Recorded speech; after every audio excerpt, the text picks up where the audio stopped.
Alors il y a une chose très importante à savoir, c'est que l'Amérique et les médias américains nous disent on sanctionne la Russie en les sortant du système SWIFT, système bancaire interconnecté tatati mondial.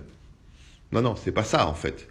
C'est que la Russie menaçait l'Occident de sortir du système SWIFT et l'intégralité du système économique pour faire un pacte privilégié avec la Chine qui a réalisé, personne ne vous en parle, mais le plus grand pacte économique de l'histoire de l'humanité.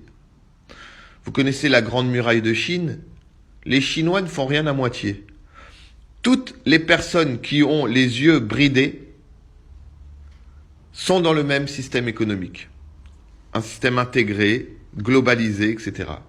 Un Vietnamien, un mec de Singapour, un mec de Taïwan, un mec de Hong Kong, un mec de Tokyo, un mec même en Inde, ils sont pas spécialement asiatiques, même en Inde, ça grignote sur le Moyen-Orient et l'Orient, même en Inde, ils payent dans un système intégré. Ils peuvent faire des échanges économiques intégrés. Et la Russie, elle disait, je vais pas le faire, je suis en train de négocier du gaz avec les Allemands, j'ai un peu d'interaction avec l'Europe de l'Ouest, et avec l'Amérique, je vais profiter des deux. Mais les Américains, ils disent, attention, si les Russes passent de l'autre côté chinois, on est fichus. Et c'était la menace de Poutine. Et comme il y a la guerre, les Américains savent que Poutine allait sortir. Ils savent que la Russie, elle mène les guerres, elle fait ses propres sanctions. Et les Américains savaient que dans à peu près 1 mois et demi, dans à peu près 90 jours, les Russes allaient annoncer qu'ils sortaient du système économique européen pour intégrer pleinement le système chinois qui est le plus grand pacte du monde.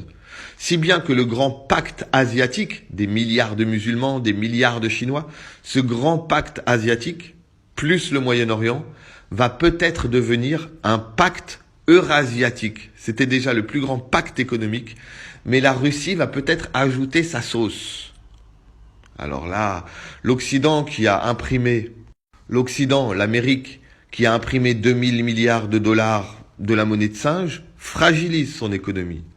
L'Europe, qui a imprimé 2000 milliards de dollars, la France, 200 milliards de dollars, ils fragilisent leur économie avec de la monnaie de singe. Les Chinois et les Russes disaient, mais attends, ils impriment des dollars, il va falloir qu'on accepte leur papier contre du vrai gaz. Alors Poutine s'est dit, c'est l'occasion ou jamais de quitter SWIFT et l'économie européenne. Et au final, les Américains font semblant d'être ceux qui sanctionnent.